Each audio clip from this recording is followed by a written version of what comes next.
আমার নাম হৃদয় দাস, বাবা নারায়ণ দাস, বাড়ি থাইবং কবিত্তপাড়া। গত 31 ডিসেম্বর রাত্রেবেলা প্রবীর দাস আর অপু দাস তারা দুজনে আমার প্রচণ্ড পরিমাণে মাইরা মাথা ফাটাই দেওয়ার পরে আমার মা বাবা আমারে রাত্রে সাবরুম হসপিটালে নিয়ে যায়।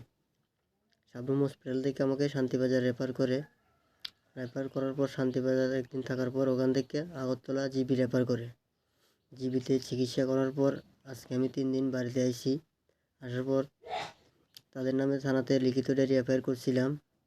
থানা থেকে তারা কিছু করতেছে না, তারা এভাবে বাজারঘাটে ঘোরাঘুরি করতেছে। তাদের কাকা সুভাষ দাস প্রকাশ্য দিবালোকে হুমকি দিতেছে যে তারা আমারে পিটছে, প্রয়োজনে আমারে মাইরা ফালাই দিব, কেউ কিছু করতে পারতো না তাদেরকে। বিজেপি সরকার যতদিন আছে তাদেরকে কেউ কিছু করতে পারতো না।